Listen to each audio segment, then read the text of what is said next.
ओम शांति।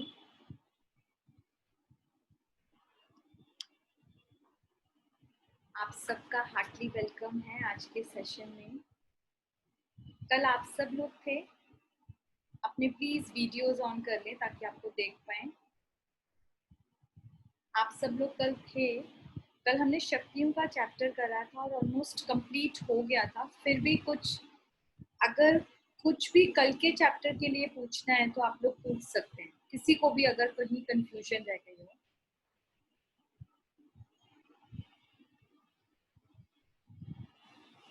किसी को भी नहीं है, सब लोग का है। काफी लोग अभी आए भी नहीं है, वो लोग जब तक जुड़ रहे हैं तब तक ही मैं सोच रही हूँ हम लोग स्टार्ट करते हैं। और बाकी लोग, ये जो चित्र दिख रहा है जो नए हैं, मैं उनसे स्पेशली बोल रही हूँ, एक बार इसको देखें और ये बताएं कि ये चित्र किस चीज का है। नए लोगों के लिए स्पेशली बोल रही हूँ। ये चित्र सबने देखा तो होगा, ऐसा सा कोई चित्र, तो ये किसके बारे में है?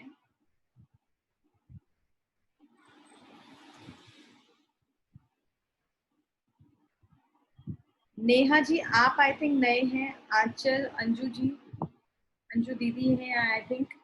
प्लीज वीडियो ऑन करेंगे तो पता लगेगा। ये चित्र आपको दिख रहा है तो इसके बारे में कुछ बताएंगे?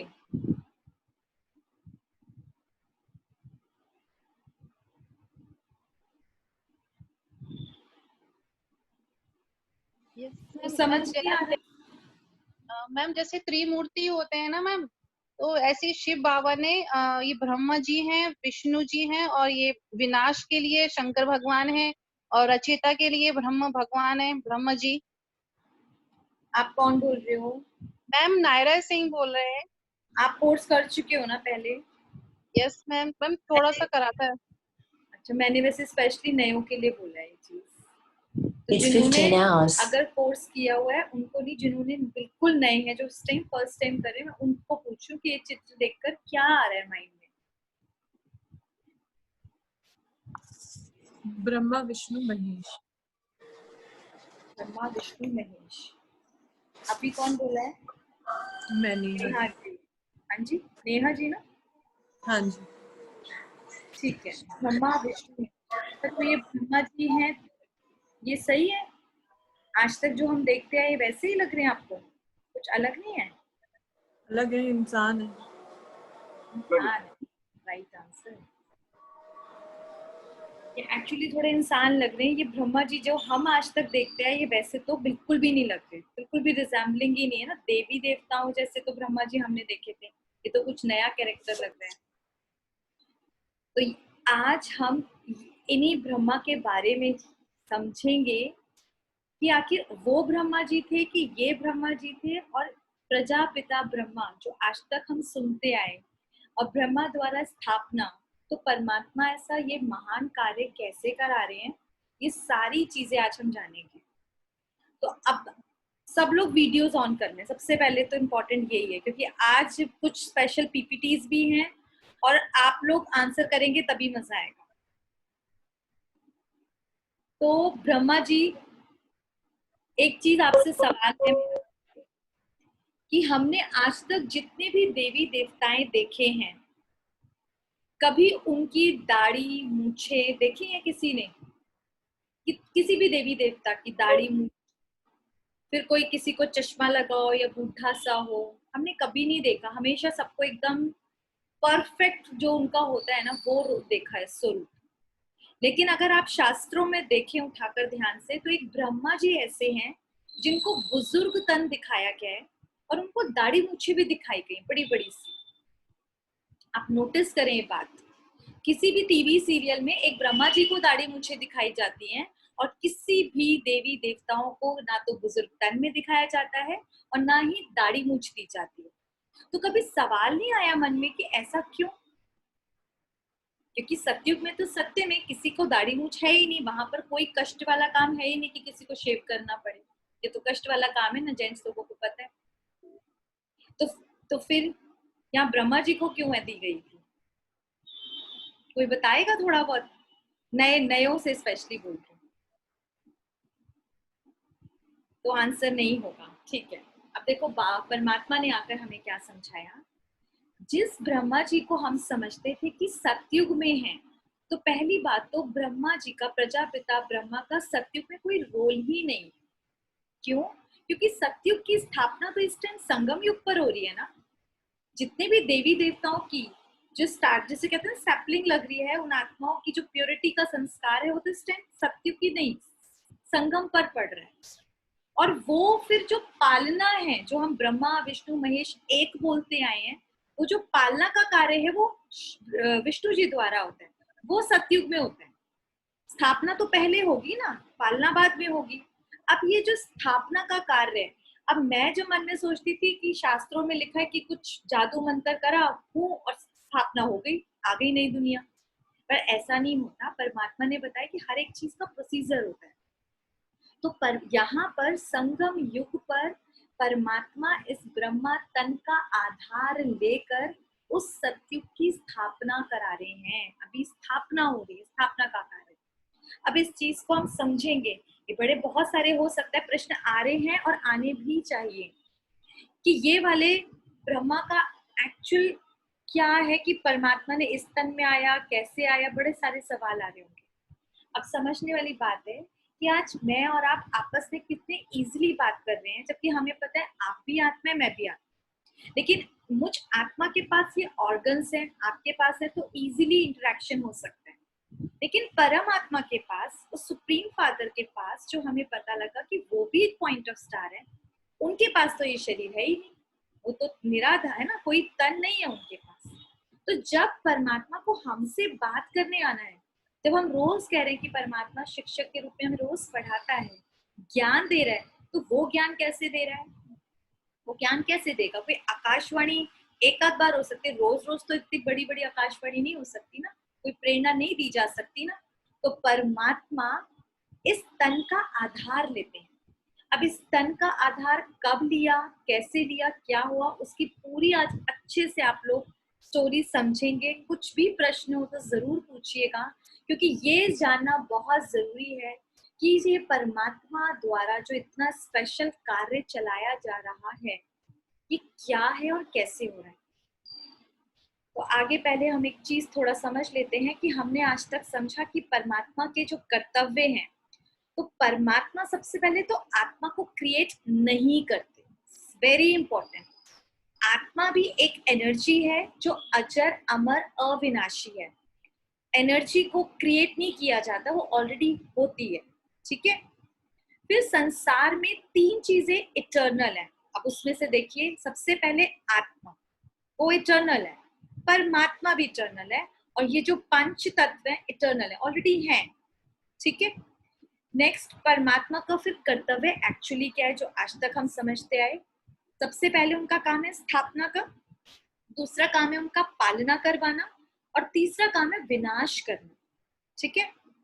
यहाँ पर जो परमात्मा का कर्तव्य है, ब्रह्मा द्वारा वो स्थापना कराते। Very important. अब चीज देखो, कार्य परमात्मा का है, लेकिन ब्रह्मा के द्वारा वो स्थापना करवाते हैं, विष्णु के द्वारा पालना करवाते हैं, और शंकर के द्वारा विनाश कराते हैं।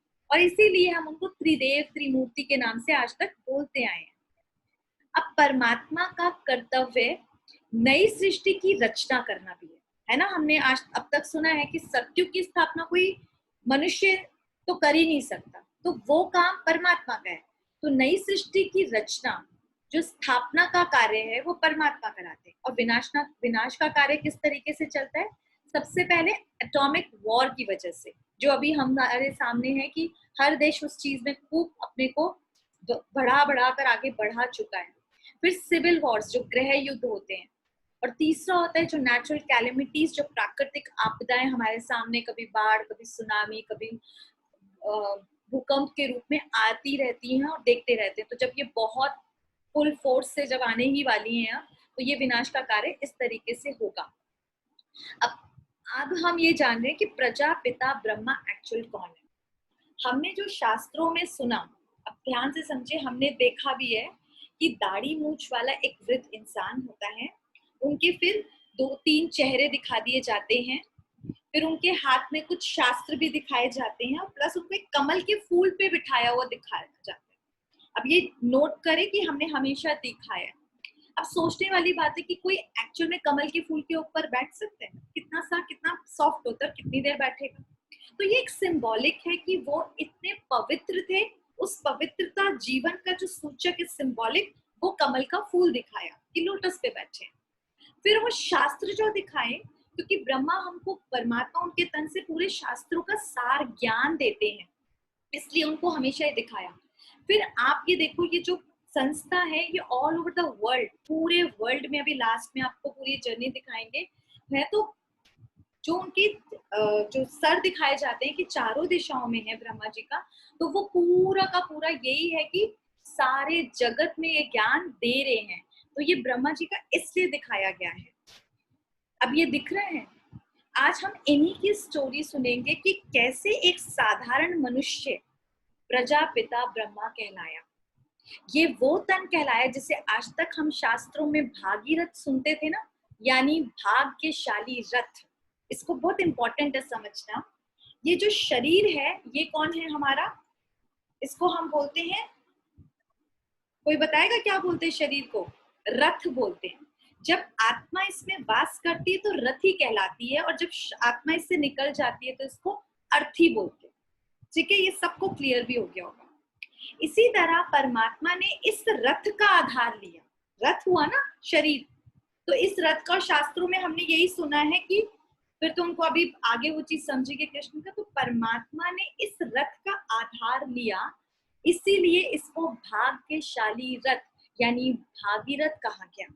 और क्यों लिया? क्योंकि हमने ये सुना है, जो परमात्मा ने, ये दादा लेखराज हैं, इनकी अभी हम स्टोरी पूरी समझेंगे। परमात्मा का हमसे क्या वादा था, जरा देखें। परमात्मा का वादा था हमेशा के लिए कि बच्चे, जब जब धर्म की ग्लानि होगी तब तब मैं आऊंगा। अब देखें कि ये हो रही है या नहीं है।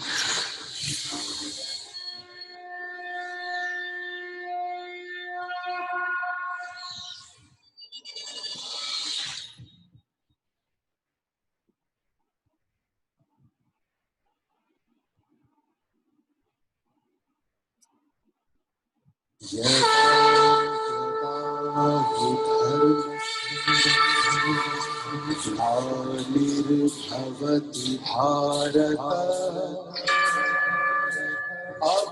अभ्युत्थानम् अधर्मस्य तदात्मानं सृजाम्यहम्।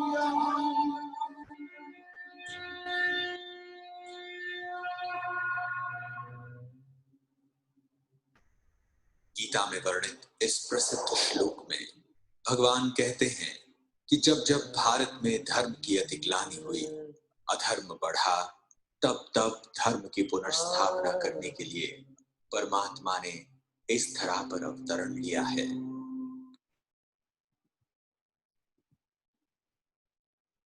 अधर्म अपनी चरम सीमा पर पहुंच गया है और पाप का घड़ा भर चुका है, और यह कहना बिल्कुल भी अतिशयोक्ति नहीं होगी कि वर्तमान समय हम घोर कलयुग से गुजर रहे हैं, जहां एक ओर विज्ञान, तकनीक और भौतिक साधनों की अति हो रही है, वहीं दूसरी ओर जनसंख्या, प्रदूषण, हिंसा, दुख और अशांति की भी अति हो रही है। मानव में निहित मनोविकार भी अपने चरम पर पहुंच चुके हैं। कहा भी जाता है कि अति के बाद अंत होता है। तो आप सब जो अभी देखा इस चीज से सहमत हैं कि कुछ आज हमारे आसपास यही वातावरण आ चुका है ना? बिल्कुल आ चुका है। और सही में अतिशयोक्ति नहीं है कि अब हर एक आत्मा एक्चुअली ऊपर की तरफ कहीं उसकी निगाह होती है कि अब भगवान हमें बचा लो, अब बहुत हो चुका, सहन करने की शक्ति चाहे जो भी हो ऐसी आ चुकी। तब ये बात हम आपको बता रहे हैं 1936 के करीब, 1935 के करीब मैं बोल रही हूँ पहले। ये जो दादा लेखराज थे उस समय तो 60 इयर्स के थे जब 1936 में परमात्मा ने इनमें एंटर किया। लेकिन क्यों किया, क्या था? ये दादा लेखराज बचपन से एक सिंध हैदराबाद में इनका 1978 में जन्म हुआ था और बहुत ही अच्छे परिवार में, चाहे धन संपदा से बहुत ज्यादा नहीं था उस टाइम, लेकिन जो पिताजी थे वो एक स्कूल टीचर थे और माताजी भी बहुत धार्मिक थी, बहुत अच्छी जिसे कहते हैं ना एक परवरिश मिली। और शुरू से बहुत श्रीयुत बुद्धि थे, बहुत समझदार थे, इंटेलिजेंट थे, इनके अंदर ये सारी क्वालिटीज थी। जल्द ही माता ने तो शरीर छोड़ दिया और पिता ने भी, जब ये थोड़े से जब बड़े होते हैं, यौवन अवस्था आई ही थी 15-16 साल में, तब उनकी भी तो अपने चाचा के साथ परचूनी की दुकान पे काम करने लगे। लेकिन संस्कार हमेशा पिता से इतने सुंदर मिले थे तो इनके अंदर बड़ा दया भावना थी। तो उस जमाने में लोग बहुत गरीब भी हुआ करते थे, तो ये फ्री में भी कई माताओं को किसी को चीज दे देते थे। तो एक बार चाचा ने पकड़ा तो कहा भैया तू जा, हम नहीं संभालवा सकते ऐसी दुकान। इन्होंने फिर एक जो जौहरी होते उनके यहाँ जॉब करना शुरू किया, ठीक है, वहां पर। लेकिन समझदार बहुत थे, दिमाग बहुत ज्यादा था, तो जौहरी की दुकान पे वहां काम करते करते इन्होंने वहां की सारी चीजें समझनी शुरू करी और मालिक को समझ आया कि भाई ये तो इससे ज्यादा लेवल का। उन्होंने इनको परखने की, जो हीरा जो परखते हैं, वो ट्रेनिंग भी देनी शुरू करी। इतने समझदार थे, उन्होंने वो अच्छे से लेते गए और इतने कि मालिक की दुकान को 10 गुना खूब ज्यादा मतलब चलने लगी, ये समझ लीजिए। मालिक बहुत खुश हुआ, इनकी समझदारी उसको इनको पार्टनरशिप में दे दिया और अब ये हीरो के इतने बड़े सिंध हैदराबाद के व्यापारी कहलाए, जो आज भी इनका नाम बहुत बड़े, मतलब उस जमाने में करोड़पति। अब सोच लीजिए इस जमाने से उस जमाने में। प्लस इनकी ये तो क्वालिटी थी, धार्मिक प्रवृत्ति के बहुत ज्यादा थे, नवदा भक्ति करते, नवदा भक्ति मतलब पूरी जी जान से। और नारायण, श्री नारायण इनके इष्ट देव थे। पहले के जमाने में कहीं ना कहीं ये बात सच है कि एक इष्ट होता था, आजकल बहुत ज्यादा होता है इसको जपा इसको जपा। पहले अगर देखें तो कोई एक के लिए होता था और मतलब जी जान उसके लिए, तो इसी भक्ति में डूबे रहते थे। और इस भक्ति को करते करते परमात्मा से ऐसी थी इनको कि मेरे को एक बार दर्शन हो जाए, मुझे भगवान मिल जाए। तो उन्होंने उस चक्कर में 12 गुरु करे थे। इमेजिन 12 गुरु। मैं इस चीज को समझ सकती क्योंकि मैंने खुद अपने जीवन में 2 गुरु कर रखे थे, सिर्फ परमात्मा को पाने के लिए। तो एक वो जो ललक होती है ना कि भगवान एक बार मिल जाए, एक बार साक्षात्कार हो जाए, तो उस चीज को, उस गहराई को मैं समझ पाती हूँ कई बार बाबा किससे, कि कितना ज्यादा रहा होगा कि 12 गुरु कहे कि बस कहीं से तो मिल जाए, कुछ तो प्राप्ति हो। हमारी ही तरह ये गृहस्थी थे, ये अभी हम देखते हैं गृहस्थी थे, मतलब जैसे कि इनके 5 बच्चे थे, ठीक है। यशोदा नाम की स्त्री से इन्होंने विवाह किया था और 3 लड़कियां और 2 लड़के, बिल्कुल हमारी तरह। घर गृहस्थ में रह के डेली गीता पाठ करना, खूब घंटों पूजा करना, तीर्थ करना, सब कुछ सब बढ़िया। और इतनी ज्यादा जिसे कहते हैं ना रॉयल्टी थी जीवन में, इतनी रॉयल्टी थी कि उस जमाने में, क्योंकि आपको पता होगा ब्रिटिशर्स का राज्य था हमारे यहाँ, पता है ना ये बात। तो वहां के जितने भी रानियां थी ना उनकी, वो सब मतलब राजाओं की भी रानी और ब्रिटिशर्स की भी जो क्वींस होती थी, सारी की सारी इन्हीं से अपनी ज्वेलरी खरीदा करती थी। क्यों खरीदती थी? क्योंकि उनको पता था कि यहाँ से सबसे अच्छे डिजाइन और सही राय और सही, जैसे कहते हैं ना हीरे, एकदम परफेक्ट चीज मिलेगी, कहीं भी कोई धोखेबाजी नहीं हो सकती। और दादा लेखराज का जो शरीर भी था ना, बहुत बड़ा, मतलब जिसे कहते हैं ना एक हिष्ट पुष्ट परफेक्ट जिसे बोलते हैं, एक इतनी प्यारी बॉडी। तो हमेशा राजा लोग बोलते थे आपको राजा होना चाहिए, आप में वो रॉयल्टी है, वो रिच लुक है, हम कहाँ लगते हैं, उनमें इतना ज्यादा था। ये सारा सब कुछ चलता रहा, बहुत अच्छे से अपनी गुरु भक्ति करे, अपने बच्चों को भी बहुत लालन पालन सब कुछ किया, ये सब तो चला। लेकिन एक थोड़ा सा जो चेंज आया इनकी लाइफ में, वो यहाँ पर देखेंगे कि 1936 के करीब वो बहुत बड़ा चेंज आया।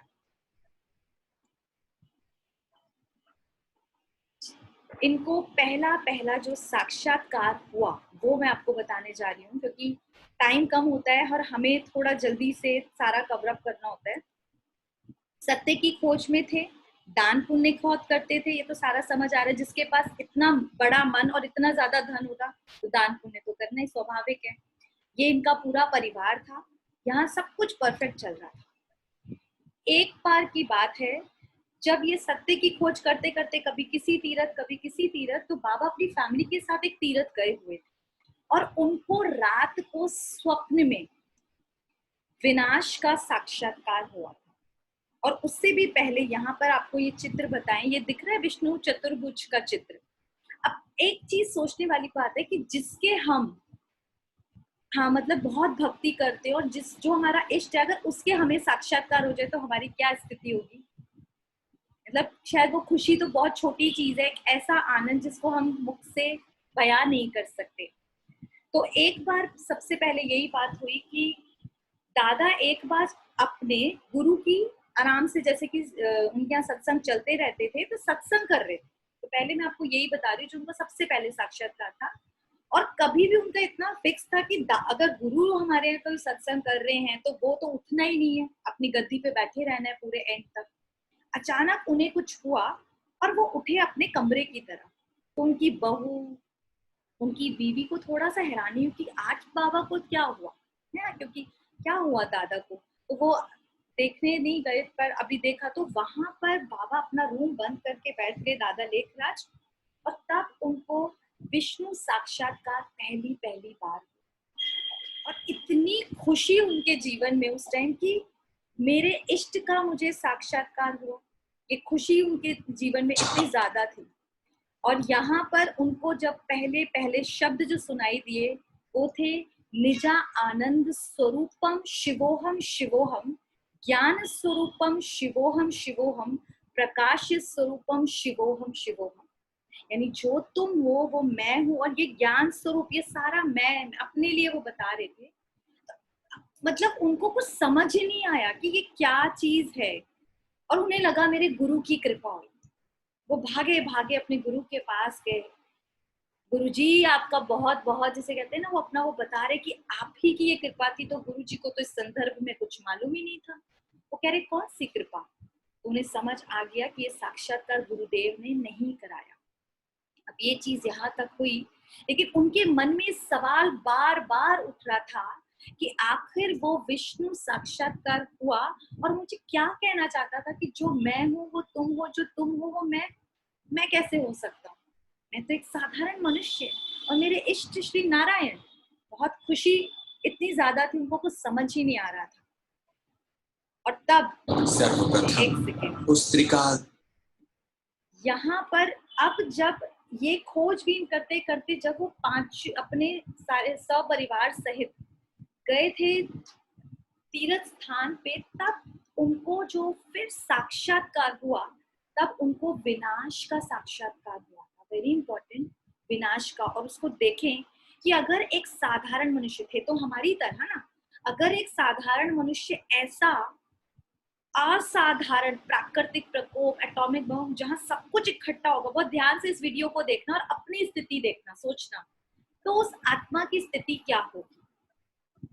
सर्वप्रथम उस त्रिकालदर्शी परमात्मा ने दादा को आने वाले महाविनाश का साक्षात्कार कराया।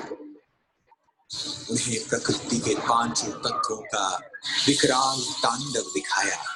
कहीं भूकंप, तो कहीं ज्वालामुखी, कहीं आग, तो कहीं पानी का सैलाब गांव के गांव निकल रहा है। कहीं बाढ़, तो कहीं समुद्र की उछालें ऐसी जैसे कि समूल पृथ्वी को ही काल के गर्त में समा लिया।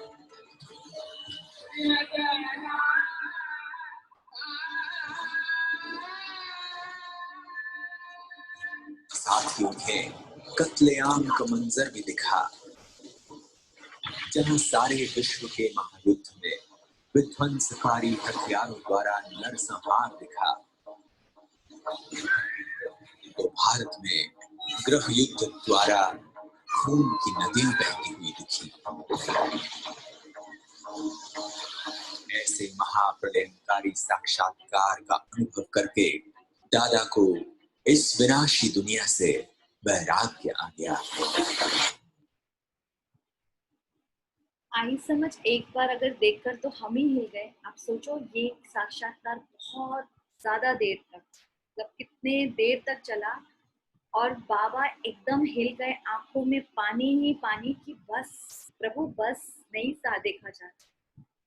अब जब ऐसा पूरी दुनिया का विनाश देखा तो एक वैराग्य वृत्ति जागेगी ना कि इसका क्या अर्थ है, कि दुनिया समाप्त हो रही है। प्रश्न था पर कोई बताने वाला नहीं था। हम सब बहुत लकी है कि हमें ज्ञान पूरा स्पष्ट है पूरी तरह। अब तो पर दादा को पहली पहली बार ये सब कुछ उस टाइम फर्स्ट टाइम हो रहा था ना। अब कुछ टाइम बाद ही, कुछ दिनों बाद ही वहीं पर इनको एक और साक्षात्कार हुआ। वो देखिए बड़ा दिव्य साक्षात्कार। तत्पश्चात परमात्मा ने उन्हें कलयुगी सृष्टि के महाविनाश के बाद आने वाली स्वर्णिम सतयुगी सृष्टि का भी दिव्य साक्षात्कार कराया, जिसमें उन्हें एक अति मनभावन दुनिया का नजारा दिखा। एक ऐसी दुनिया जहां चारों ओर सुख, शांति और पवित्रता थी। एक ओर जहां प्रकृति अपने संपूर्ण सत्व प्रधान स्वरूप में थी, वहीं सभी मानव भी सर्वगुण संपन्न देवता स्वरूप में विचरण कर रहे थे। सर्व प्राणियों में भी प्रेम और सद्भाव की भावना थी। उस दुनिया में श्री लक्ष्मी और श्री नारायण का राज्य था। उस सर्व सुख से संपन्न युग में एक राज्य, एक धर्म और एक भाषा होने के कारण हर कोई सुखी और समृद्ध था।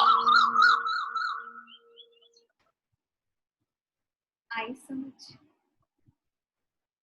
बाबा को ये दो साक्षात्कार बहुत कम टाइम में हुए, तब वो कोरिलेट कर पाए कि अब ये जो दुनिया है इसका विनाश होने वाला है और एक नई सतयुगी दुनिया आने वाली है, क्योंकि कलयुग अपनी एकदम लास्ट की चरम सीमा पर आ चुका। अब ऐसे में इतना धन धान होने के बाद भी एक वैराग्य आया जीवन में, और वापस तीरथ से आते ही उन्होंने एक फैसला लिया कि ये सारा का सारा धन, जिस मतलब उन्हें ये चीज समझ आई कि जिन हीरो के लिए मैं व्यापार ही करता हूँ और हर टाइम इतना ध्यान रखता हूँ, वो तो पत्थर है। क्योंकि सोने हीरे से जड़ा हुआ तो उन्होंने अपना मुकुट देखा था, अपना वो घर जिसे कहते हैं महल देखे थे। अब तो उन्हें इतना वैराग्य है कि मैं किसके पीछे भाग रहा हूँ, ये सब तो समाप्ति होने वाला है। और उन्होंने सब कुछ अपने पार्टनरशिप को वाइंड अप करने का प्लान करा कि मुझे ये सब खत्म करना है, मुझे कुछ नहीं चाहिए। तो उनको कईयों ने समझाया, पार्टनर ने भी कहा कि तुम्हें अचानक क्या हुआ दादा लेखराज, क्या हुआ कि इतना अच्छा व्यापार चल रहा है, पूरे हैदराबाद में हमारा ही नाम है और सडनली। तो वो ये तो नहीं समझा सकते थे कि मुझे क्या हुआ, पर उन्होंने कहा मुझे नहीं चाहिए, जो मेरा बनता है आप मुझे दे दो। उन्होंने यही सोच लिया था कि मुझे ट्रस्ट बनाना है और ईश्वर के अब नाम करना है। और तब से ये एक महापरिवर्तन का कार्य शुरू हुआ। ये था कमाल।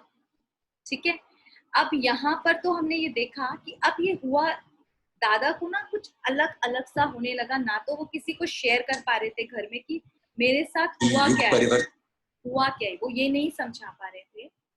अब धीरे धीरे उनके अंदर ये समझ आया कि मैं ये शरीर नहीं हूँ। एक और उनको नई चीज समझ आई कि कुछ ही दिनों बाद उनके जो चाचा थे, जो बताया था शुरू में कि चाचा ने कहा था कि चला जा, कि मेरे साथ नहीं करना क्योंकि तुम बहुत ज्यादा दयावान। उसने शरीर छोड़ा क्योंकि दादा खुद अब बुजुर्ग थे। तो उन्होंने जब शरीर छोड़ने को थे तो किसी ने पैगाम बोला कि आपको चाचा ने बुलाया है, वो कुछ बोलना चाहते हैं।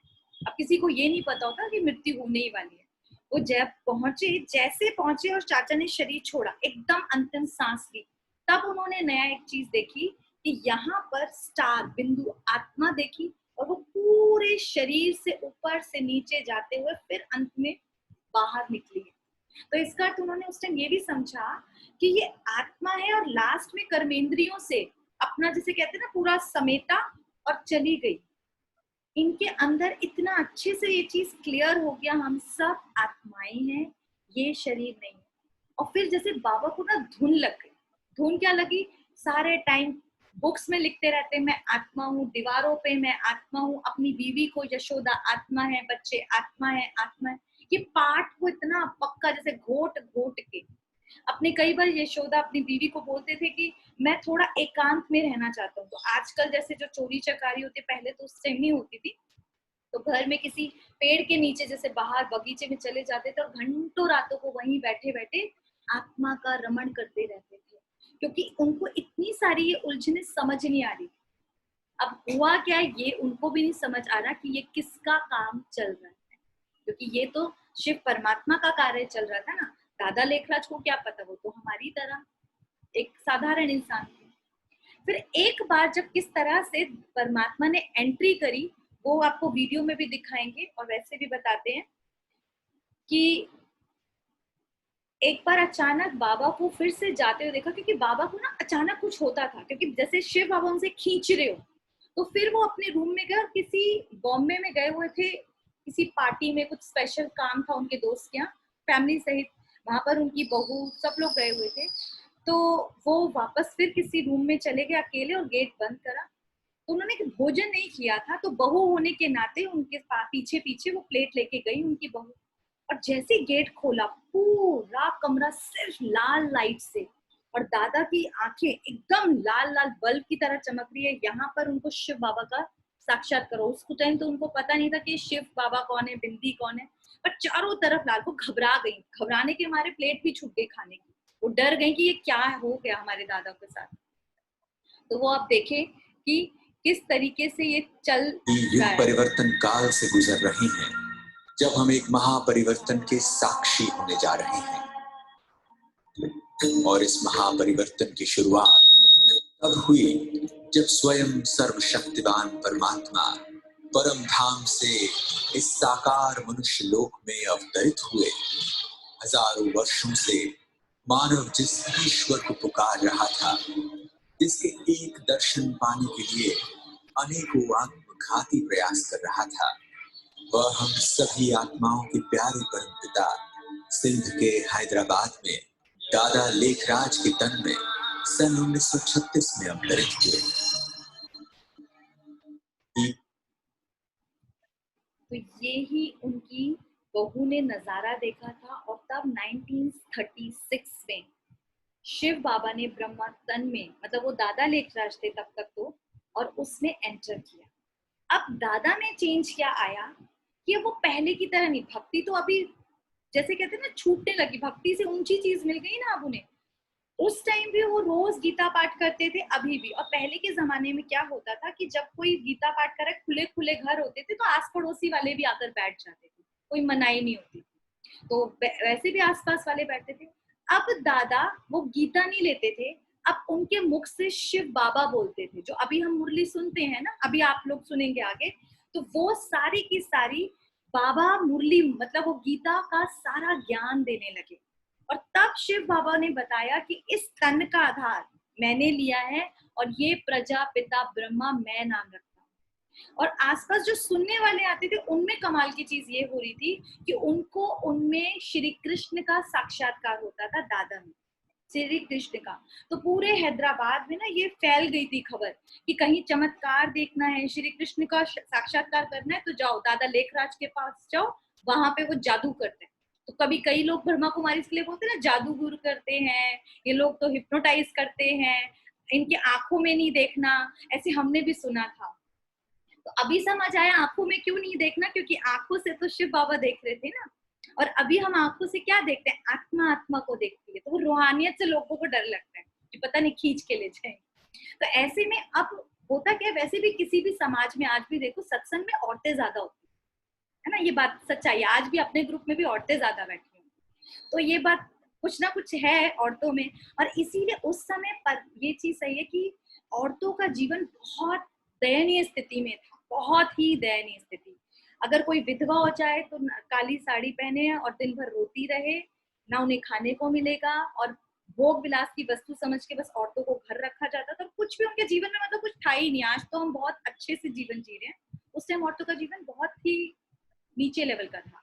तो परमात्मा ने ये जो संस्था है वो कलश भी ना औरतों के सर पे रखा है। आप देखेंगे ये एकमात्र ऐसी संस्था है पूरे विश्व में जो सबसे बड़ी ऑर्गेनाइजेशन है जो वुमेन्स चला रही है। ये इट्स ट्रू, आप पूरा ये देखेंगे, यहाँ भाई लोग कहीं नहीं है, सब बैकग्राउंड में बैक सीट पे बैठे हैं। सारा का सारा दादियां जितने भी बड़े बड़े जो पोजीशंस ली हैं सब औरतों ने ली हुई है हमारे। पूरी की पूरी। और इसीलिए इस संस्था को, पर ये चलाने वाला कौन? ये परमात्मा चला रहा है ना। अभी ये चीज यहाँ पर समझ आएगी कि दादा के तन में आकर बाबा ने ये स्टार्ट किया। अब उस टाइम पे क्या होता था, लोग मैक्सिमम बाहर जाया करते थे, क्योंकि हीरो का व्यापारी तो आसपास भी जो लोग थे हीरो के व्यापारी तो 6-6 महीने 5-5 महीने के लिए तो औरतें खाली थी, आ जाती थी रोज सत्संग करने, चलो जी, बहुत सबको अच्छा लगता था। बाबा ओम की ध्वनि कराता था, उसमें तो सब एकदम ऊपर परम धाम में, जैसे हम अशरीरी होने की प्रैक्टिस करते उस टाइम तो सब ध्यान में 1 सेकंड में चले जाते थे। सबको बहुत अच्छा लगने लगा ये चीज। अच्छा लगते लगते लगते फिर दादा ने उनमें ना चेंजेस क्या कराते गए, क्योंकि अब उनको प्रजापिता ब्रह्मा नाम रखा था और वो उनके अंदर खान पान की शुद्धि, क्योंकि पैसा बहुत ज्यादा था तो जैसे कहते हैं ना भोग विलास की जिंदगी थी, मदिरा पान भी था, कुछ गंद वंद सब खाने का। पर बाबा ने एकदम शुद्धिकरण आता चला गया, एकदम साफ सुथरा जीवन, पवित्रता का जीवन। अब जब उनके पति लोग वापस आए तो कह रही हमारी स्त्रियों को क्या हो गया, हमारी बेटियों को इतना साधारण सा उनका जीवन, एकदम साधारण भोजन, साधारण उनका पहनावा, कहाँ वो एकदम चेंजेस आते उनको समझ नहीं आया। और फिर प्योरिटी के लिए फिर हो गया हंगामा। यहाँ पर उनको वो चीज बिल्कुल बर्दाश्त नहीं। ये क्या सिखा रहे हैं दादा लेखराज? हम सब, वो कहते तुम तो 60 साल के हो चुके, हमारा तो हमारे बच्चों को क्या सिखा रहे हो? तो कह रहे मैं क्या सिखा रहा हूँ, मुझे तो खुद नहीं पता, मेरे अंदर जो आता है वो परमात्मा वो बोलता है, मैं तो कुछ नहीं बोलता, मैं तो खुद सुनता हूँ। क्योंकि यहाँ पे एक क्लियर बात है, प्रजापिता ब्रह्मा यानी जो ब्रह्मा बाबा हम बोल रहे हैं वो कोई भगवान नहीं है, वो भी हमारी तरह स्टूडेंट है। वो भी तो फर्स्ट टाइम ये स्टडी पढ़ रहे थे ना, सुन रहे थे, बाबा बोल रहे थे शिव बाबा, और वो भी आत्मा सुन रही थी। उन्होंने भी तो अपने पे वर्क किया था, मैं आत्मा हूँ, हम भी तो यही मेहनत कर रहे हैं, हम भी तो यही मेहनत कर रहे हैं। तो यहाँ पर उन्होंने यही किया, उनको पता थोड़ा होता था कि शिव बाबा उनसे क्या बुलवाने वाले। वो तो शिव बाबा उस ब्रह्मा तन के मुख का आधार ले रखा था, क्योंकि उनके पास मुख नहीं है ना। और ऐसी ही दृष्टि का आधार लेते थे कि जब दृष्टि देते थे कोई भी आत्मा आराम से ध्यान में चली जाए। तो ये चीज चलती रही। ऐसी तरह से बाबा ने जो अपना पूरा पैसा था ना वो ट्रस्ट बना के, उस टाइम 350 के करीब 385 थे वो लोग, उनके नाम एक ट्रस्ट का नाम बना दिया, उसको ओम मंडली के नाम से वो प्रख्यात हो गई संस्था। क्योंकि उस टाइम बाबा ओम की ध्वनि लगाते थे ना तो सब ओम मंडली कहते थे। ये सब चीजें चलती रही। और जब लड़ाई हुई है 1947 का, सबको ही पता है क्या हाल हुआ था उस टाइम। क्योंकि ये सब चीजें सिंध हैदराबाद उस टाइम मतलब पाकिस्तान का ही हिस्सा था, क्योंकि बंटवारा हुआ नहीं था। तो जब हमारा अलग हुआ तब वो लोग उस टाइम कराची में शिफ्ट हुए, तो कराची भी उसी का था। 1950 में शिव बाबा ने ये चीज बोली कि जो परमात्मा का कार्य है सेवाओं का वो भारत से शुरू है। तो 1950 में हम यहाँ पे ये लोग शिफ्ट हुए थे माउंट आबू, अरावली पर्वतों के बीच में है माउंट आबू, जो मेन यहाँ का इस टाइम तो जो कहते हैं ना सब पूरा ऑर्गेनाइजेशन का बेस सबसे बड़ा वहीं पे है सारा का सारा। तो वहां पर 1950 में शिफ्ट हुए सारे के सारे, वो 350 लोग मिलके। ये सारी चीजें चलती रही, बहुत मजा आया, सबको आराम से चल रहा है। और 14 वर्ष की बाबा ने उस टाइम तपस्या कराई, तपस्या चली 14 साल, समझते हैं 14 साल मतलब जो उस समय जो छोटी छोटी दादियां, आज तो जो 104 साल 90s में सारी दादियां, वो 8 साल 9 साल 12 साल की बच्चियां थी, छोटी छोटी सी, उन सब को बाबा ने 14 साल एकदम अखट जिसे कहते हैं ना भट्टी कराई कि अंदर ही रखा, खूब तपाया। और तब वो जब निकले हैं 1950s में यहाँ पर, अभी बताएंगे।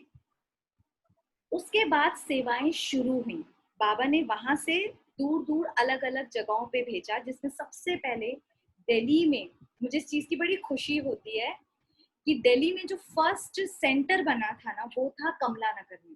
सबसे पहला सेंटर दिल्ली में, क्या पूरे के पूरे इंडिया, पूरे वर्ल्ड का जो सबसे पहला सेंटर है ब्रह्मा कुमारी का, वो दिल्ली में बना है, और वो भी कमला नगर। और अभी वो शिफ्ट होके शक्ति नगर में बना है, और हम लोग रेगुलर स्टूडेंट है शक्ति नगर, तो फर्स्ट सेंटर के। तो बहुत मजा आता है, आप इससे सुनिए एक बार।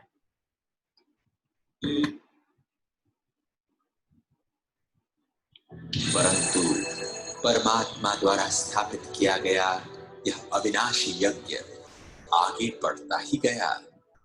अब ये कैसे बढ़ा यहाँ तक ये सारा चलता रहा। 1969 में ब्रह्मा बाबा ने शरीर छोड़ दिया। समझो, क्योंकि उस टाइम 60 इयर्स के थे, अभी 94 के करीब के हो गए थे, तो उन्होंने शरीर को छोड़ा।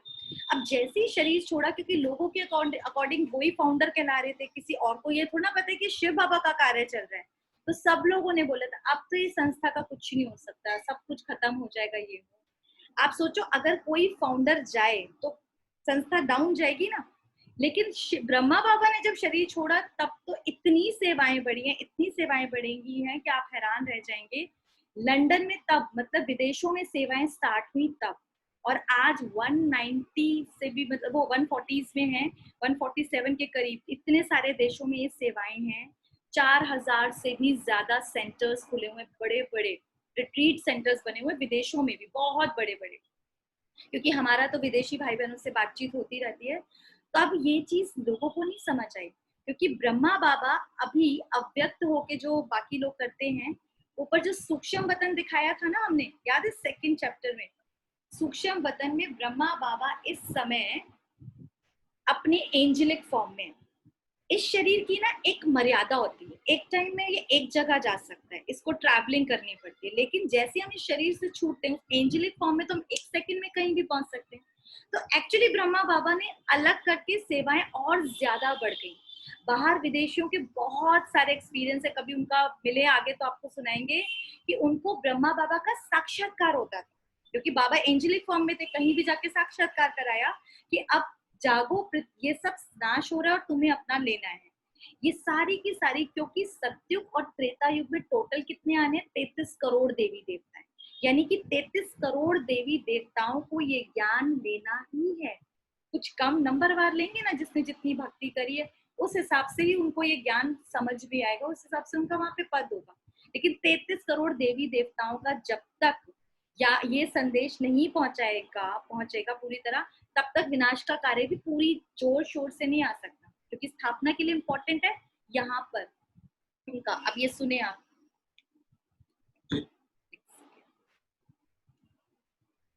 परंतु परमात्मा द्वारा स्थापित किया गया यह अविनाशी यज्ञ आगे बढ़ता ही गया और आज सारे विश्व में फैल चुका है।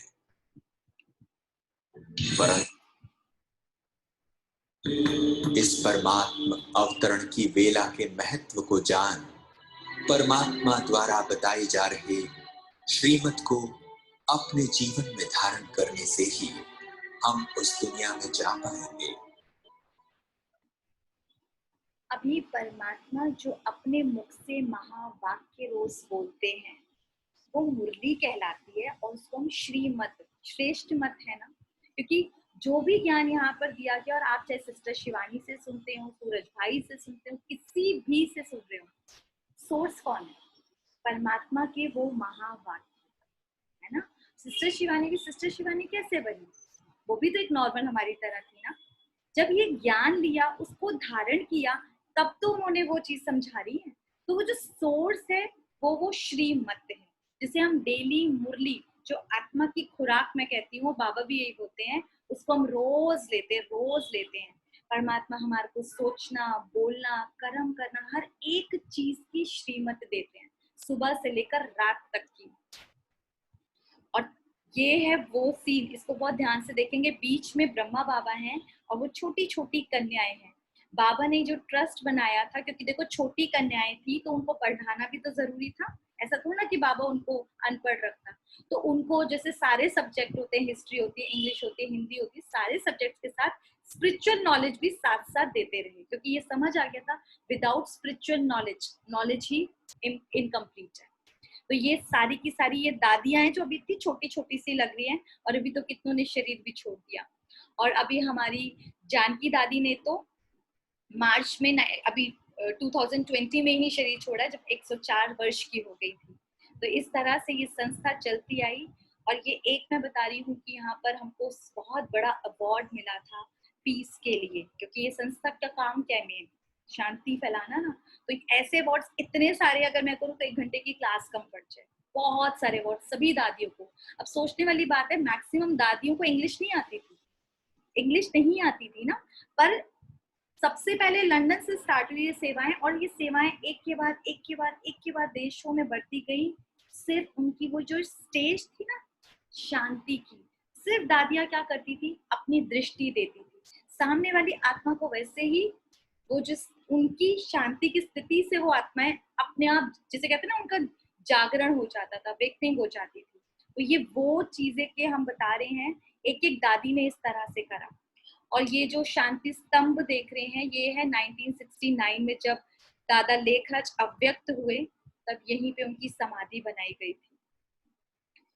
इस तरह से कार्य चलता रहा और आज पूरे वर्ल्ड में ये संस्था पूरी तरह से फैली हुई है। ऐसा बहुत कम, मतलब ऐसे देश, क्योंकि जब हमारे यहाँ पर आते हैं बड़े बड़े, मतलब प्राइम मिनिस्टर भी आए, प्रेसिडेंट्स भी, तो उन लोगों का यही होता है बोलने कि ऐसे देश जो बिल्कुल जैसे कहते हैं ना कट्टर, आज रशिया भी देखें तो उस टाइम पे इतना ज्यादा खिलाफ थे कि बाजार की ही पूजा की जाए। वो लोग तो गॉड को ही मानने को तैयार नहीं थे। उनको मतलब उन भाइयों से जब बातचीत होती है, उन बहनों से, तो आंख में आंसू आ जाएंगे। उनको ये तक अलाउड नहीं था, वो जीसस को मानते हैं ना, कि उसकी पिक्चर भी रखे, उनको परमिशन ही नहीं थी ये वहां पर। और ऐसे टाइम पे हमारी बहनों ने जाकर वहां पर ये संस्था पूरी तरह से स्थापित करी। आज तो बहुत बड़े बड़े रिट्रीट सेंटर बने हुए हैं, बहुत सारे भाई बहन आते भी है माउंट आबू। और इसी तरीके से ऐसे देश जैसे इजराइल वगैरह जो बहुत कट्टर हैं, मुस्लिम्स हैं, अलाउड ही नहीं है सब चीजें, वहां पर बहनों के अंदर इतनी जागृति लाना, क्योंकि ये सारी की सारी संस्था में स्पेशली बहनों को ही आगे बढ़ाया जाता है ही ये मेन चीज। ऐसा नहीं कि भाई पीछे रहते हैं, लेकिन ऐसे देशों में भी, क्योंकि कार्य किसका था, परमात्मा का। और जब उसका कार्य है तो सब लोग सिर्फ इंस्ट्रूमेंट बन के बैठते हैं और सारा काम वो परमात्मा कराते चले जाते हैं। अब इस फोटो को बड़ा ध्यान से देखेंगे, ये है दादा लेखराज। जब ये पहले थे एक हीरो के व्यापारी हमारी तरह, ठीक है, जब परमात्मा का इनके अंदर अवतरण हुआ, और ये 90s के करीब के हैं, तब इस आत्मा का देखें। और जब वो अपनी एंजेलिक फॉर्म में आ चुके हैं, तब ये चेंज आपको, अभी एक मिनट पिक्चर छोटी करती हूँ, ये दिख रहे हैं तीनों के अंदर डिफरेंस, सबको क्लियर हो रहा होगा, आई थिंक हो रहा है ना। यही हम में भी आएगा, चेंज आत्मा में आएगा। ये इम्प्योर सोल है और यहाँ पर वो प्योरिटी आ रही है, और वो जब एकदम प्योर हो गई तो एंजेलिक फॉर्म, हम सब आत्माओं का ऐसा शरीर है, सबके पास है, क्योंकि हम सबके अंदर एक सूक्ष्म शरीर जो ओरा वाला होता है, एंजेलिक फॉर्म, और दूसरी ये आत्मा है और ये शरीर, ये तीनों चीजों से मिलके हम लोग बने हुए हैं।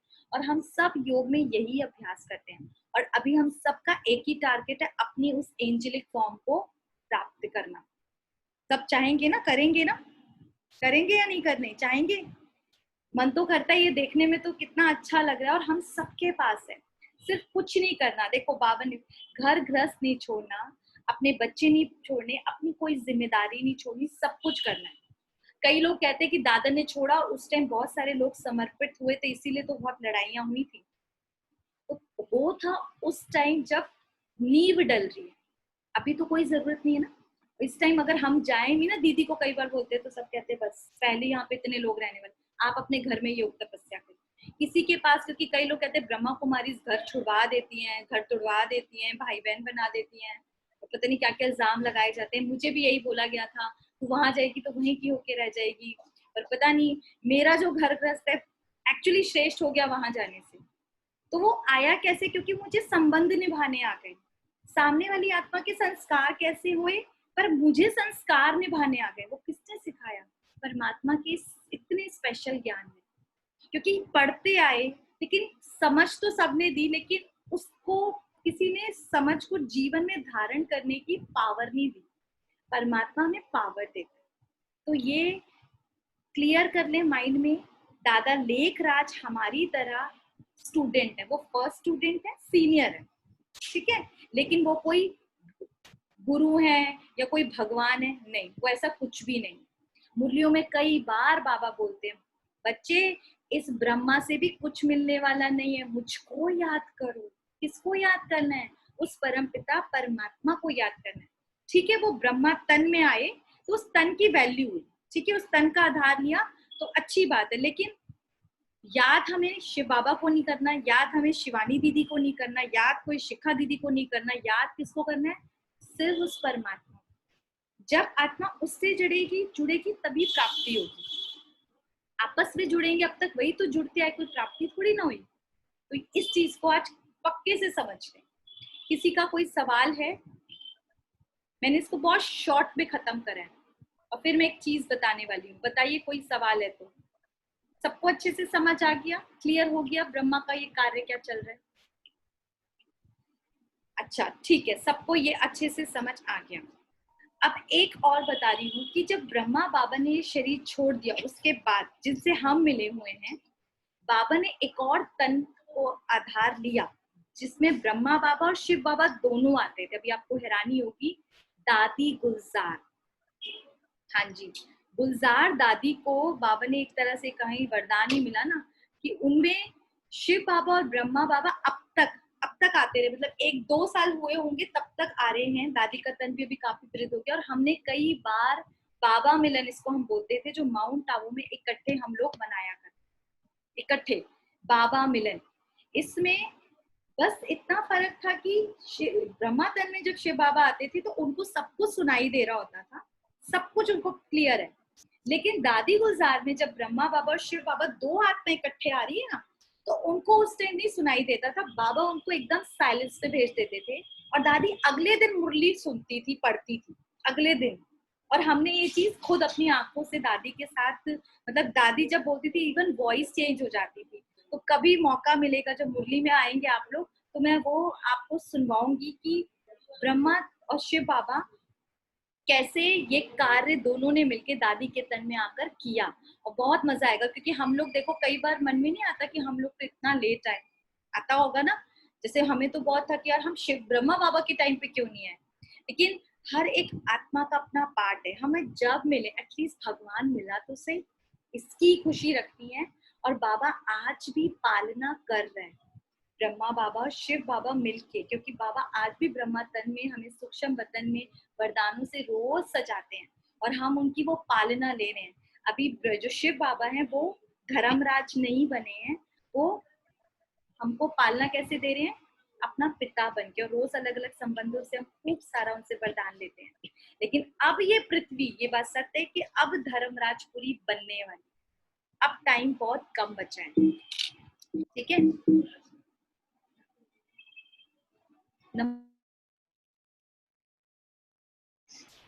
अब हम उस फर्स्ट चित्र पे जाते हैं जिसमें मैंने कहा था ब्रह्मा विष्णु शंकर ये तीनों एक हैं। वो कैसे हैं उसको हम देखेंगे, ध्यान से देखना। ये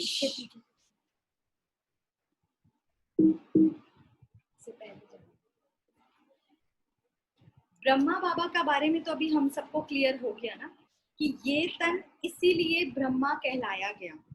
ठीक है, ये क्लियर हुआ या नहीं हुआ? जिसको नहीं हो गया तो प्लीज एक बार ये बता दे। और जरा भी डाउट है अपनी प्लीज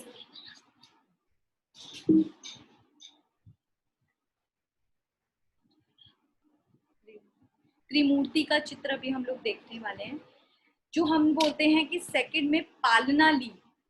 पालना के लिए हमने बोला था ना विष्णु द्वारा पालना।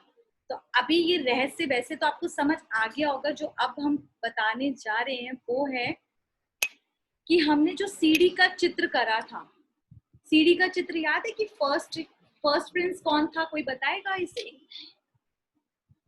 इस दुनिया में जो पहला आत्मा आई थी जिसे हम प्रिंस बोल रहे हैं, वो कौन थी? कोई तो बताया आंसर। कृष्ण भगवान। कौन? कृष्ण भगवान। कृष्ण भगवान, हाँ जी कृष्ण। अब भगवान नहीं, वो देवता थे सबसे पहले। इसको अब याद रखना, अभी हम अभी हम चीज समझ रहे हैं ना, देवता थे। हाँ जी, कृष्ण देवता, बिल्कुल सही बात है। कृष्ण जी ने सबसे पहले यहाँ पर आए थे। अब जब वो आए तो उस जर्नी को भी हमने समझा था। ये आपके सामने पिक्चर आ गई है कि उन्होंने भी सीढ़ी रची, नीचे गिरते गिरते गिरते गिरते गिरते गए ना, शरीर लिया, नेम बदला, संबंध बदले, सब कुछ बदलता आया, नीचे नीचे नीचे जाते गए। वही श्री कृष्ण, अब बहुत ध्यान से समझना है क्योंकि बुद्धि में आप लोगों ने किसी ने प्रश्न नहीं किया, हमारा तो प्रश्न था कि ब्रह्मा का तन ही क्यों लिया, हमारा भी तो ले सकते, और भी क्या कम थे, बड़े बड़े ऋषि मुनि वो कम थे, इन्हीं का तन क्यों लिया? तो परमात्मा ने बताया इनका तन क्यों लिया। श्री कृष्ण ने सतयुग में 8 बार जन्म लिया, उसी श्री कृष्ण ने 12 बार त्रेता में जन्म लिया, फिर 21 जन्म द्वापर में लिए और 42 जन्म कलयुग में लिए ना। वो भी तो हमारी तरह सब नीचे नीचे, हम भी उतरते हैं, वो भी नीचे उतरते हैं। और कृष्ण जी का जो लास्ट जन्म था ना, वो ये दादा लेखराज का। शिव बाबा को तो ये बात पता थी ना, हमें बेशक ना पता हो, तो बाबा ने ये आकर बताया। तभी गीता में लिखा है ना कि हे अर्जुन, तू अपने जन्मों को नहीं जानता पर मैं जानता हूँ। तो यहाँ पे वो श्री कृष्ण का जो जन्म है वो लास्ट का ये दादा लेखराज का था। आत्मा वही थी, श्री कृष्ण वाली आत्मा थी, बस शरीर तो बिल्कुल बदली हो गया। लास्ट में जन्म में देखो क्या हाल हो गया, बुजुर्ग तन मिला। और इसीलिए श्री कृष्ण बाबा ने इस तन का आधार लिया क्योंकि ये श्री कृष्ण बनने वाले। और लोगों को जो हमने बताया था साक्षात्कार हुआ करता था, साक्षात्कार के लिए बोला ना, तो साक्षात्कार क्यों होता था? क्योंकि वो आत्मा श्री कृष्ण बनने वाली, उनके अंदर वो दैवी गुण इमर्ज हो रहे थे, इसीलिए बाकी लोगों को उनमें श्री कृष्ण का साक्षात्कार होता था। इवन मैंने आपसे बात एक्सपीरियंस नहीं करी कि उनकी जब खुद की बीवी उनके पास जाती थी, उनको कई बार एक्सपीरियंस हुआ। उनकी जो बच्चे थे ना, हम उन निर्मला शांता दादी से मिले हुए हैं, उनसे बातचीत भी की हुई है क्योंकि मुझे इस ज्ञान में 10 साल हो गए, उन्होंने शरीर बाद में छोड़ा। तो वो बताती थी दादी, जब अब वो तो बच्चे थे, बाबा की गोद में बैठेंगे ना, तो वो तो अपने लौकिक पिता समझ के बैठ रहे, पर उनको महसूस होता था जैसे वो रुई पर बैठ गए, एकदम हवा में, एकदम अशरीरी हो जाते।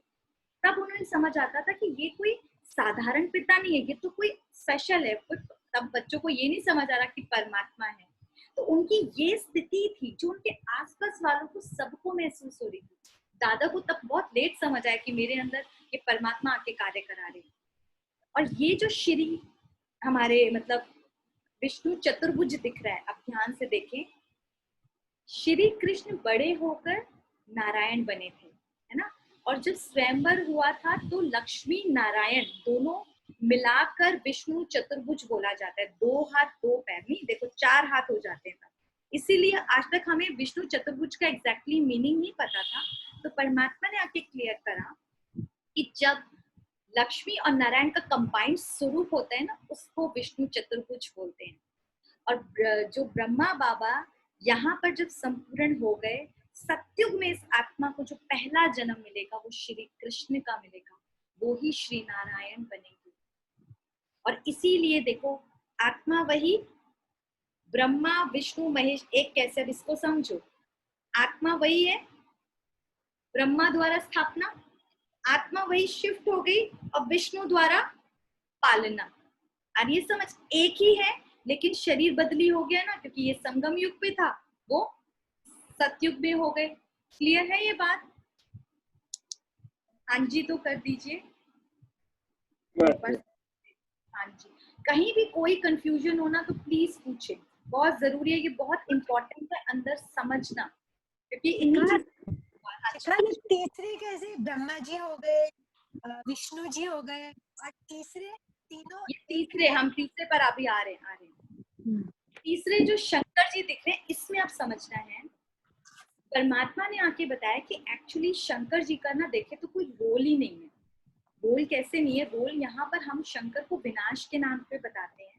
तो बाबा ने बताया कि जो विनाश है वो एक्चुअली किस चीज का कराते हैं? जब तीसरी आंख खुलती है, तीसरी आंख तो हम सबकी खुल रही है ना, खुल गई ना सबकी तीसरी आंख, यानी ज्ञान की आंख, समझ की आंख। और उस आंख से हम विनाश किसका करते हैं? अपने पुराने संस्कारों का, कमी कमजोरियों का। मेरे ख्याल से सबने स्टार्ट कर दी होंगी वो विनाश करना, तो चल रहा है ना, अंदर कॉन्फ्लिक्ट नहीं चलता, नहीं गुस्सा नहीं करना, गुस्सा नहीं करना, शांत, नहीं मुझे प्यार से बात करनी है। तो ये शुरुआत हो चुकी है।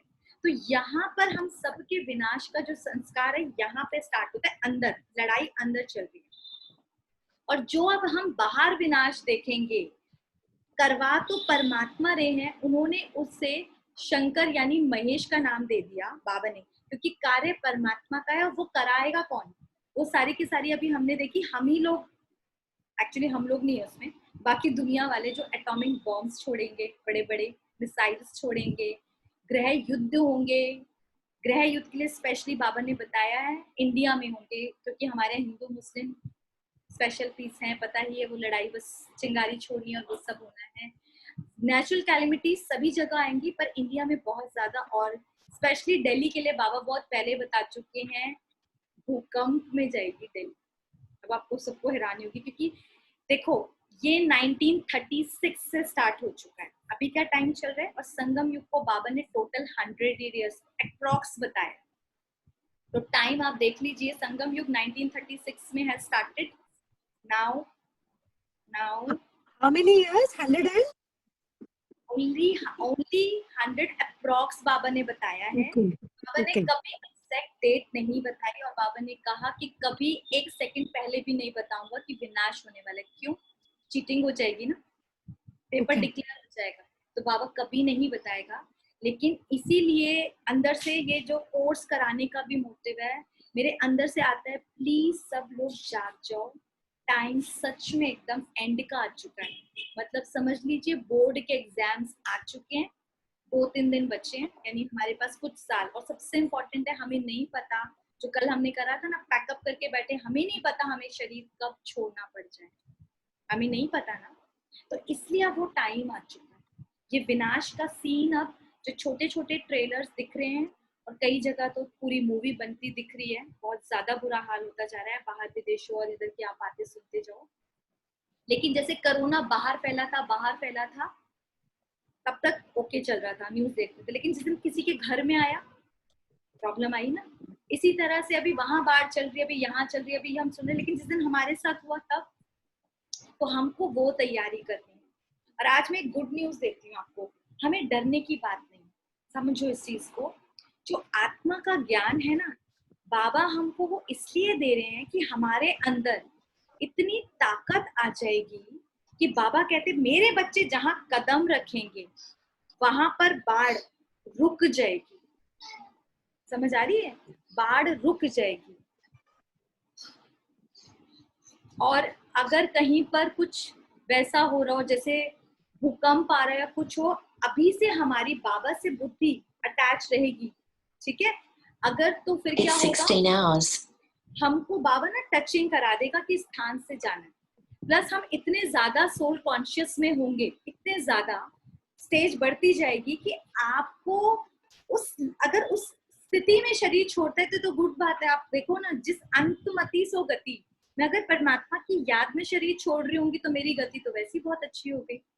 तो अभी मेहनत हमें ये नहीं करनी जो दुनिया कर रही है कि ये ना है, ये ना है, ये तो होना ही है। विनाश नहीं होगा, पुराना घर नहीं टूटेगा तो नया घर बनेगा कैसे? हमको तो बल्कि उस खुशी में रहना है कि सतयुग में परमात्मा मेरे लिए ये सोने के महल बनाने वाले, मुझे ऐसी सुंदर कंचन काया बनने वाली है। जिस श्री कृष्ण, जिस विष्णु जी के मात्र एक दर्शन के लिए मैं तरस रही थी, उस दुनिया में मुझे रहने को मिलने वाला है। मैं रोज उनके साथ शायद रासलीला कर सकूं। आ रही है समझ? मुझे इस स्थिति में अब जाना है। अभी हम पुरानी यही चीज है, अब हम वो शंकर बनते जाएं कि यहाँ से अब खत्म। इनको आप देखो ना, हमेशा क्या दिखाया जाता है, कपड़े नहीं पहने होते, एक भगवा सा, मतलब इस टाइप का। क्या यानी कि इस देह के संबंधित पदार्थों से थोड़ा सा उपराम स्थिति आ जाए।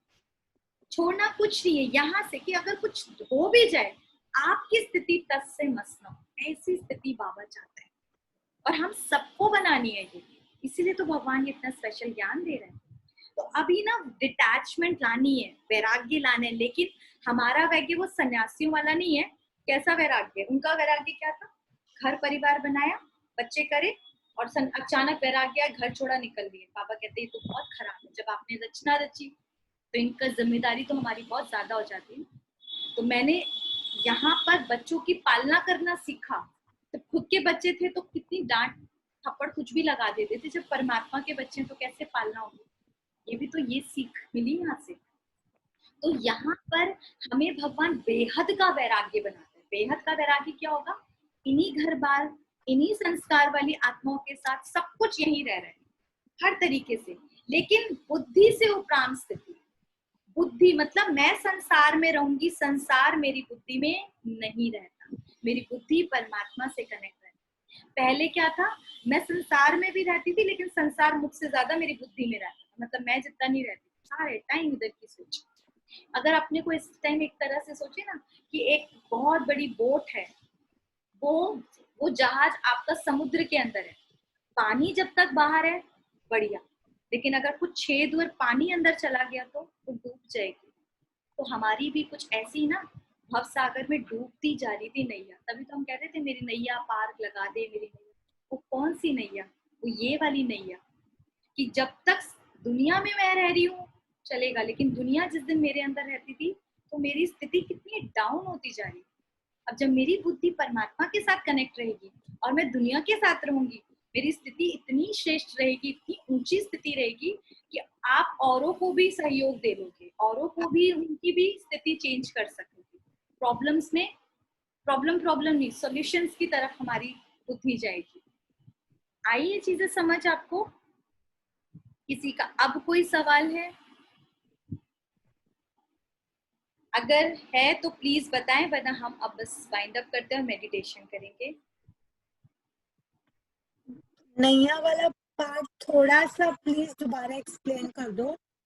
हाँ, कौन सा वाला? नैया वाला बोट। सिंपल ये है, अगर एक बोट है सागर के अंदर है, अगर वो बोट आराम से सागर के अंदर यानी पानी बाहर है तो वो तैरेगी, लेकिन अगर पानी उसके अंदर आ जाएगा तो वो डूब जाएगी। आज यही हमारे साथ है कि जब हम दुनिया में रह रहे हैं तब तक सब ठीक था, जैसे सतयुग से शुरुआती दुनिया तो तब भी थी ना, लेकिन धीरे धीरे जब दुनिया की बातें मेरे अंदर समाती रही, रातों की नींद जाती रही, व्यर्थ संकल्पों में जीवन जीती रही, तो मेरी नैया डूबने नहीं लग गई थी। दुख आए थे नहीं आए थे, वो चीज मैं बोल रही हूँ कि हमें दुनिया में रहना है, लेकिन दुनिया को मेरी बुद्धि में ना रहे, बुद्धि से अलग। अभी पता है मैं खुद ये नोटिस करती हूँ, पहले भी बात होती थी और अब भी होती तो सबके साथ सिचुएशंस आती है, लेकिन बात हुई और चली गई, जैसे यहाँ से ना डिलीट भी हो जाती है कोई, जब तक उसका आगे से कोई बात नहीं करे हमें याद ही नहीं रहता। कई बार फोन आता है, आपको बुरा तो नहीं लगा? तो लाइक मैं ऐसे होती, बुरा बात क्या थी, क्योंकि यहाँ पे थी नहीं ना। और पहले उससे तो पता ही नहीं बुरा लगा ना, लेकिन मैं सोच के बहुत बुरा लगा लेती थी। तो ये उपराम स्थिति धीरे धीरे आ जाती है, क्योंकि अभी सारे टाइम बुद्धि किस चीज में रहती है? पुरानी दुनिया की तरफ नहीं। इसको एक एग्जाम्पल से अच्छे से समझो यार। अगर यहाँ पर आपको पता लगे आपके लिए 50 करोड़ की बहुत बड़ा बंगलो बनने वाला है, समझो 50 करोड़ का बंगलो बन रहा है आपके लिए, और ये जो पुराना घर है आपका कहीं कहीं से टूट रहा है, इसको आप तोड़ेंगे और फिर वो नया घर बनेगा, तो आप लोग खुश होंगे कि दुखी होंगे? खुश होंगे, पक्का वाला नया घर टूटने वाला है तो खुशी है ना ज्यादा। तो जब पुराना घर टूट रहा हो तो आप दुखी नहीं हो रहे होंगे, और थोड़े टाइम जब उसमें रहना होता है ना, उसमें कुछ हम मरम्मत भी नहीं कराते, नया घर बन रहा है ना, तो ये टूटेगा और जैसे हमारी खुशी बढ़ती जाएगी कि खत्म हो तो मेरे को नया घर बनने को। तो यहाँ पर भी अब हमारी स्टेज ये हो जाती है कि ये पुरानी दुनिया जब समाप्त होने को ही है ना, हमें कोई दुख नहीं हो रहा होता, हम एकदम साक्षी होके देख रहे होते। क्यों? खुशी किस चीज की ज्यादा है? सत्युग आने की, हम स्वर्ग जाने वाले हैं। आप सब अपने को शाबाशी दें जिन्होंने ये पूरा ज्ञान ले लिया, जिनके दिल से मेरा बाबा निकल गया, स्वर्ग में एंट्री श्योर है। उसके बाद पद का कि वो दास बनेगी, दासी बनेगी, नौकरानी बनेगी, या साहूकार बनेंगे, या देवी देवताओं के एकदम पास वाले बनेंगे, वो आपके जो आप पुरुषार्थ करते हैं, योग बल है, ज्ञान बल है, इसको इकट्ठा करेंगे, उसके ऊपर डिपेंड। लेकिन सतयुग में तो आप लोगों की सबकी एंट्री हो गई आज, समझ आ गई? तो खुशी, आज से खुश होंगे गम है यार? 50 करोड़ का घर मिल रहा है, सोने का घर मिल रहा है, सोने की नगरी मिल रही है। इमेजिन, मैं तो इमेजिन करके इतनी खुशी में उड़ जाती हूँ कि आज शरीर छूटे तो कोई बात नहीं। मैं अपने बच्चों का बताती हूँ, वो तो छोटे छोटे हैं, उनको ये सारी नॉलेज है क्योंकि बचपन से सुन रहे हैं, तो उनको तो इसी खुशी में रहते, कब ये विनाश हो मम्मी, सत्युग में जाएंगे ना हम लोग, बड़ी खुशी है। वो लोग जंप करने लगते, कभी बहुत तेज तूफान आने लगे ना, छोटे मेरे को याद है बड़े वाले तो उचकने लगते, तो खुशी के हमारे आज ही विनाश होगा, हम सतयुग में जा रहे हैं। मैं कहती थी कोई और सुन ले तो कहेगा पागल हो गया, पर अभी समझ आता है आत्मा की खुशी यही तो होनी चाहिए ना, कि मुझे नया घर मिल रहा है। फिर हम प्लानिंग क्या करते हैं, यार यहाँ पे ये नया वाला फर्नीचर लगाएंगे, यहाँ पर ये वाला वॉलपेपर होगा, यहाँ पर हम ये प्लानिंग करते हैं जब अपने नए घर के लिए।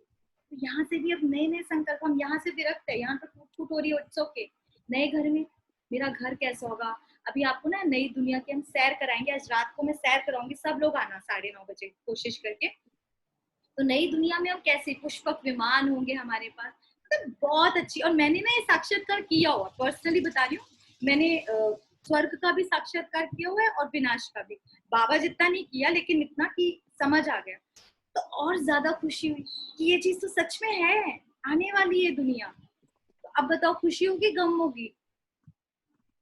आप लोगों को 9:30 नहीं आ सके तो किसी तरह से वो रिकॉर्डिंग भेज सकते हैं। रिकॉर्डिंग कर लूंगी और ऐसे ही उसको मैं ना यूट्यूब पे सेंड कर दूंगी आज, क्योंकि वो रिकॉर्डिंग थैंक यू, क्यों नहीं जा पाते, ठीक है? Thank you. हाँ, आप लोग उसको देखना, जब जब आप देखोगे ना अपने नए घर का जब नक्शा देखते हैं ना, उसी से इतनी खुशी मिलती है यार, आप लोग समझ सकते हो। तो जब हम उस नए घर अपने सत्यों को देखेंगे तो बहुत खुशी मिलती है। यहाँ का सारा गम ना ऐसा लगता है, थोड़े दिन तो सहना है यार, थोड़े दिन तो इस आत्मा के साथ सहना है, थोड़े दिन तो इस घर में रहना है, यहाँ तो मेहमान है ना। अभी नई दुनिया में जाएंगे तो खुशियां ही खुशियां, आपको सहन करना भी बहुत इजी हो जाता है, ठीक है? तो अभी हम बाबा को दिल से शुक्रिया करेंगे कि हमें अब इस बेहद के पूरे ज्ञान का सार समझाया।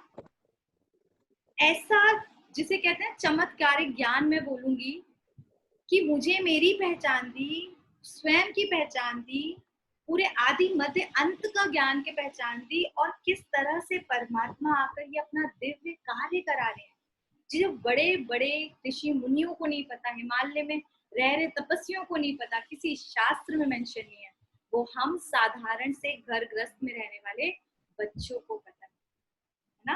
तो बहुत प्यार से बाबा को थैंक यू करेंगे आज। लंबे गहरे सांस लें, बॉडी को बिल्कुल लाइट कर लें, आईब्रोज के सेंटर में अपने को देखें, मैं पॉइंट ऑफ स्टार, इस शरीर की मालिक, अपने मन बुद्धि की मालिक, भगवान की सबसे दिव्य रचना हूँ। कोटों में कोई, कोई में भी कोई, जो गीता में वर्णित है, उन आत्माओं में से मैं भी एक हूँ। वाह रे वाह मेरा भाग्य वहाँ, वाह रे वाह मेरा बाबा वहाँ, और वाह रे वाह ये ड्रामा वहाँ, जिसमें मेरा इतना सुंदर रोल है परमात्मा को पहचानने का, जिसे आज दिन तक याद करती आई, जब तब यज्ञ हवन ना जाने कितने जन्म जन्मांतर किए, आज वो खुदा मेरा हो चुका है, और उसकी पूरी की पूरे गुण शक्ति स्वर्ग का वर्षा भी मेरा। जरा सोच कर देखें अपने इस भाग्य को, और सुप्रीम फादर को हम नीचे बुलाएंगे आज। ब्रह्मा बाबा को भी इनवाइट करें और शिव बाबा को भी, कि आप दोनों मिलकर मेरे लिए नीचे आ जाएं और देखें ऊपर परम धाम से वो ज्योतिर्बिंदु परमात्मा नीचे उतर रहे हैं। धीरे धीरे सूक्ष्म वतन में ब्रह्मा बाबा की एंजेलिक फॉर्म, जो उनका पूरा बॉडी का शरीर है, लाइट का शरीर, उसके अंदर एंटर करते हैं। अब बन गए बाप दादा। दादा सिंधी में भाई को बोला जाता है, बड़े भाई को, और बाबा हमारे शिव बाबा दोनों नीचे आ रहे हैं। इस एंजल को नीचे आता हुआ देखिए, और बाप दादा ने मेरे सर पे हाथ रख दिया, महसूस करें भगवान का हाथ मेरे सर पर है, और मुझे वरदान दे रहे हैं, बच्चे महान योगी भव, सदा सुख स्थायी भाव ज्ञान स्वरूप आत्मा भाव उनके हाथों से आते हुए इस करंट को शक्तियों के रूप में अपने अंदर समाता हुआ देखें। सर से लेकर पांव तक इन शक्तियों और गुणों में पूरी तरह से समा गए। उनको दिल से बहुत बहुत शुक्रिया करें। आज आपने जो ये ज्ञान दिया मुझे बाबा, उसके लिए बहुत बहुत शुक्रिया। आज से मेरे सारे दुख गम सब समा और सिर्फ एक उमंग उत्साह रहेगा कि हर हाल में उस नई दुनिया में जाना है। हर हाल में मुझे उस सतयुगी दुनिया का एक मेंबर बनना है, देवी देवता बनना है। जिस मकसद से परमात्मा भारत में अवतरण लेकर आए, मुझे उस मकसद में सहयोगी बनना है। अन्य आत्माओं को भी, जो मेरे आत्मा भाई हैं, उनको ये ज्ञान सुनाना है, ये पैगाम देना है परमात्मा का कि वो धरा पर आ चुका है, जिसे आज तक सिर्फ हम ढूंढ रहे हैं। अब वो ढूंढ पूरी हो चुकी है, वो धरा पर आ चुके हैं। उनका शुक्रिया अदा करते हुए एक ओम की लंबी ध्वनि करेंगे और एक ओरा क्रिएट करें आसपास।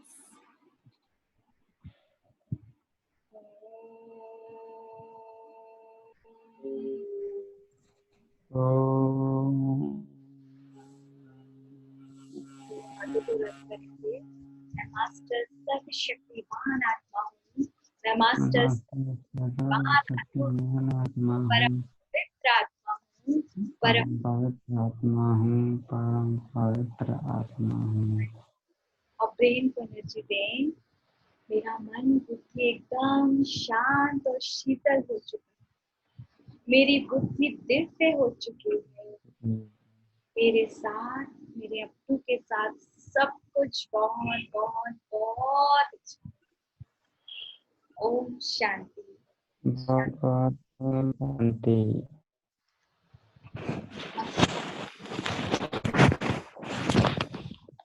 तो सभी को बहुत अच्छे से समझ है ना। और बहुत इंटरेस्टिंग चैप्टर था। ये समझना ही तो जरूरी है कि कार्य किसका चल रहा है, भगवान का कार्य चल रहा है, इसे कोई नहीं रोक सकता। एक चीज है जो कल हमने शक्तियां करी थी ना, उस सहयोग की, याद है हमने लास्ट का सहयोग, कोऑपरेशन। तो ये जो कोऑपरेशन हम परमात्मा को भी इस टाइम दे रहे हैं। देखो कार्य तो उसका हुआ पड़ा है, उस पे तो हम नहीं, लेकिन अगर हम एक उंगली दे दे अपने तन मन धन की, कहते हैं ना, कणा भी दे दे, अपना मन से भी सेवा कर दे, तो भाग्य किसका बनेगा? हम आत्माओं का बनेगा ना। तो ये वो टाइम चल रहा है अपना भाग्य बनाने का, जो मैंने पहले भी बताया था। भगवान बुद्धि बांट रहा है, जी भर के ले, ये वो टाइम चल रहा है। और वो बुद्धि रोज मुरली के थ्रू बांटते हैं, जो हम रोज पढ़ते हैं। और मैं आपकी वो लोग परसों से शुरू करूंगी, ठीक है। और कल हम लास्ट चैप्टर करेंगे 4 पिलर्स, इस योगी जीवन के 4 पिलर्स। और जो हमारा कार्मिक अकाउंट वाला चैप्टर है क्या कई आत्माओं का, उसको हम बाद में कर लेंगे। कोई बात नहीं, कभी भी मौका मिलेगा तब कर लेंगे। पहले इस परमात्मा के महावाक्य को जरूर सुनेंगे, बहुत मजा आएगा। कोई क्वेश्चन है? एक बात पूछनी थी। जैसे बार बार ये बात कही जाती है कि ये सारा हमारा कार्मिक अकाउंट है, हमारे खुद के कर्म है, जो सतयुग में हमारी पोजीशन, हमारा रीबर्थ सब असर्टन करेंगे। पर बहुत सारे लोग ऐसे होंगे, मतलब I am failing to understand कि जो कुछ लोग मतलब अच्छे नहीं होते, मतलब मेरे को नहीं पता उनके लिए मैं कौन सा वर्ड यूज करूं, जो इन चीजों की तरफ जिनका ध्यान ही नहीं है और कंटिन्यूअसली अपना बैड कर्मा में कंट्रीब्यूट कर रहे हैं, वो एग्जैक्टली सतयुग में एंट्री उनकी अलाउड ही नहीं होती है। फिर कोई भी नहीं। लिसन ना, आप बताया कि सतयुग में मात्र 9 लाख आएंगे, सारे के सारे देखो हम सब लिसन, विनाश होते ही सब आत्माएं परम धाम में जाएंगी पहले। ओके ओके परम धाम पर जो हमने बताया, फिर परम धाम में धीरे धीरे हर एक आत्मा अपने टाइम पर जो उसका पार्ट है, जैसे सत्युग में हम आत्माओं का पार्ट तो वी विल कम ओनली, बाकी सब वहीं पे, इसीलिए लोग मोक्ष बोलते हैं। तो उन लोगों के लिए मोक्ष है ना, उस टाइम वो ऊपर ही है। फिर जिनका पार्ट त्रेता में, क्योंकि 33 करोड़ हो जाएंगे, फिर वो वहां पर आएंगे। फिर कुछ आत्माओं का डायरेक्ट द्वापर में वो आएंगे सिर्फ भक्ति करने। तो कुछ आत्मा ऐसे तो ज्ञान ना पल्ले ही नहीं पड़ता, वो कहते हैं अच्छा तो है बट वो उसको कंटिन्यू ही नहीं कर पाते, तो उसको पता लगता है ही भक्त आत्मा, वो हमारी भक्ति कर सकते, तो वो भक्ति में। फिर लास्ट में कलयुग में तो कई तो सिर्फ एक ही जन्म देखते हैं, कलयुग के एंड में आते हैं। अब हाँ, जो लोग इतना गंदे कर्म कर रहे हैं, लगता है वो सत्युग की आत्मा हो सकती है, आज की टाइम में इम्पॉसिबल है ना, कलयुग के एंड में ही आए। तो इसीलिए बड़ी खुशी है, हम लोग, आप लोग इतने लकीस्ट हैं, वो लकीस्ट सोल। आप समझो वो जो स्वमान बोलते हैं, हमें luckiest soul in this world है या नहीं? इतनी लकी सोल के हम लोग सत्युग में जाएंगे, और धीरे धीरे आप लोग अपना योग बढ़ाते जाओगे ना, आपको नजारे दिखने लगे, क्योंकि हम लोग ने वो एक्सपीरियंस किया है ना। एक बार वो चख लोगे ना, फिर पूरी दुनिया एक तरफ और आपका एक्सपीरियंस एक तरफ। एक्चुअली एक्सपीरियंस करने की चीज है, ज्ञान ही ऐसा है, पूरा प्रैक्टिकल है। तो अब हम सब भगवान के पक्के वाले बच्चे हैं, परसों से उनके महावाक्य सुनने वाले हैं, और कल लास्ट पिलर करेंगे। और इस पिलर में जो 4 पिलर्स हैं, ये जो पिलर्स हैं वो परहेज है। एक्चुअली ये ज्ञान है, दवाई, और वो परहेज है। परहेज कुछ लोग कर पाते हैं, कुछ ना भी कर पाते, तो कोई घबराने की जरूरत नहीं, जो जितना ले पाए ओके। चलिए ओके जी, ओम शांति। सब लोगों के सवाल समाप्त हो गए हैं। अगर फिर भी किसी का बचा हो तो मैसेज कर दें, फोन कर सकते हैं। और 9:30 हम सब मिल रहे हैं सत्युगी दुनिया की सैर करने आज। Okay, Om Shanti, bye bye.